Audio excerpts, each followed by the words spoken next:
بس طبعا كلنا مجبورين على الكلام ده. وبعد كده بقى تروحي تجيبي الاولاد من المدرسه وتروحي السوق وتشوفي بقى هتعملي اكل ايه، وترجعي تقعدي بقى مع الولاد ان كانوا هيذاكروا ولا هيعملوا اي حاجه كده هم محتاجينها في المدرسه. فاليوم عايزه اقول لكم ما بنقعدش يعني فاضيين ساعه. انا يعني انا عن نفسي انا ما بقعدش فاضيه، نفسي كده اقعد كده مع نفسي كده ما فاضيه ما اعملش حاجه. انا اليوم كله يعني عايزه اقول لكم مشغوله، ما فيش شويه كده يعتبر بقعدهم، لا على طول مشغوله. تمام. هنا بقى كنت بوريكم الالومنيا، يعني انا بغسلها بالصابون بريحه، عايزاها تلمع وتبرق اعمليها بالصابونه بريحه وسلكه مواعين كده، هتلاقي الالومنيا بتاعتك بتبرق. ماشي. بس عايزه اقول لكم انا عندي الحلل من طبعا من الطبيخ فيها على طول، لان انا بحب الحلل الالومنيا عن اي حلل تانية بصراحه. لانها ما بتغيرش طعم الاكل وتحسي كده ايه، معرفش انا برتاح في الحلل الالومنيا. فعندي من كتر يعني العمايل فيها وكده، فطبعا الجزء اللي هو تحت ده بدأ يسود وكده. تمام. فانا ايه هعمل كده ايه حاجه هجربها، يعني كانت نفعت نفعت، ما نفعتش بقى خلاص. هنا الاول كنت خلصت المواعين اللي في الحوض ومسكت كده الحوض ايه صبنته، وده المنظف اللي هو بتاع البوتاجازات بحطه كده ينضف لي برده الدنيا، يخلي لي ايه الحوض بتاعي إيه بيلمع كده.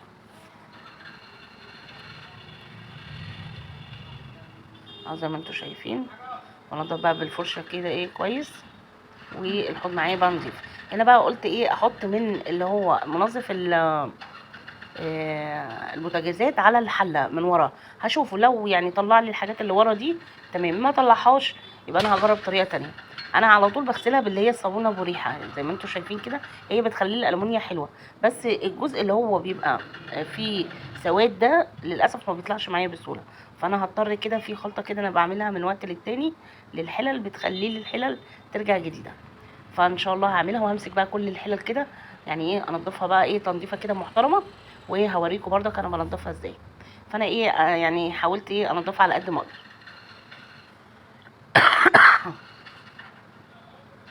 بصوا بالسلكه هي يعني نطفت بس مش قوي. هنا بقى دخلت كده على البوتاجاز الاول كده، غسلت الحوامل وهي محطوطه على البوتاجاز، وبعد كده بدات بقى ايه اشيلها حطيتها في الحوض، وهنبدا بقى ايه ننضف كده ايه البوتاجاز كويس. انا كده كده منضفاه قبلها بيوم، حطيت اللي هو المنظف اللي هو بتاع البوتاجازات ونضفته من جوه ومن العيون وكل حاجه. هنا بقى حطيت المنظف اللي هو التاني بتاع السيراميك، بس اهم حاجه وانتي بتعمليه ما تجيش ناحيه البوتاجاز، لان لو جت نقطه عليه عايزه اقول لكم هيبوظ البوتاجاز خالص. تمام. هنا بقى حطيت ايه شويه في طبق كده وبالسلكه بقى بدات ايه بصوا انضف بقى ايه الجزء اللي هو جنب الرخامه ده. بعد كده هنبدا ايه نمسحه كده بايه بفوطه نضيفه اهو. انا عايزه اقول لكم عايزه اغير من شكل المطبخ شويه، لو حد يعرف الستيكر اللي هو بيتلزق على الحيطه، اللي هي الاشكال اللي هي بتبقى يعني عايزه اقول لكم اللي هي الورد والحاجات دي، عايزه ايه اغير من شكل السيراميك شويه. هنا بقى كنت جايبه نص كيلو قمح غسلته كده كويس، وهنعمله النهارده بليله. عايزين بقى نشرب بليله بالذات في الشتاء ده، عايز بقى بليله باللبن كده يعني في منتهى الجمال. هنا بقى خلاص حطيت لها الميه وهسيبها على النار.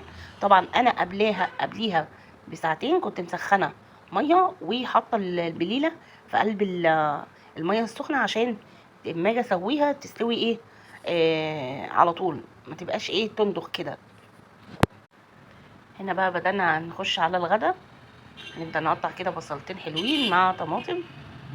وطبعا وريتكم من شويه الزرع اللي انا كنت زرعاها، دي زرعه البطاطا بزرعها على طول من زمان. عايزه اقول لكم بتحطيها كده بتنزل زي شلال الزرع، تحطيها كده في المطبخ بتديكي كده ايه شكل جميل، جربوها حلوه جدا. هنا بقى ضربت البصل مع الفلفل مع الطماطم. هنبدا ايه نعمل شويه تانيين. عايزه اقول لكم هي الكبه دي صغيره، بس للاسف بقى قبل ما ان شاء الله اجيب واحده جديده لان التانية الكبيره اللي عندي باظت، فان شاء الله انزل اجيب ايه واحده كبيره. تمام. ده نص كيلو لحمه حواوشي بجيبها من عند الجزار، هي بتبقى متبله وكل حاجه، بس انا بحب ازود عليها الخلطه دي عشان تكفي يعني معايا. هنا بقى حطيت التوابل وحطيت جوز الطيب وشويه ملح. هبدا اغسل ايدي كويس، وبعد كده ابدا بقى ادخل اللحمه مع البصل كويس كده مع التوابل اهو.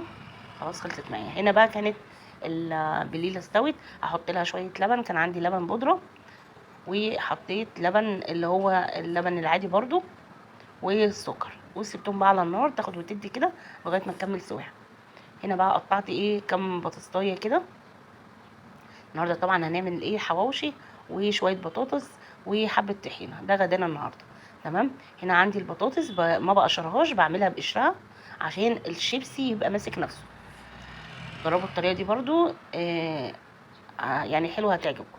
هنا بقى طلعت العيش ده كان عندي في الفريزر، وسبته يفك خالص، وبعد كده بدات افتحه كده بالمقص، ونبدا بقى نحط اللحمه بتاعتنا. عايزه اقول لكم طلع زي العسل.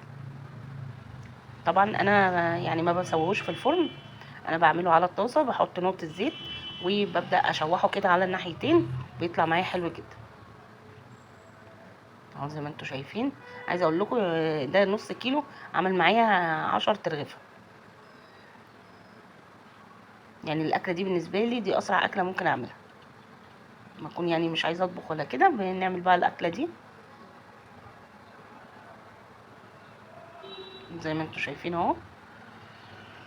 هنا خلاص كنت خلصت بقى الحواوشي، وحمرت بقى البطاطس.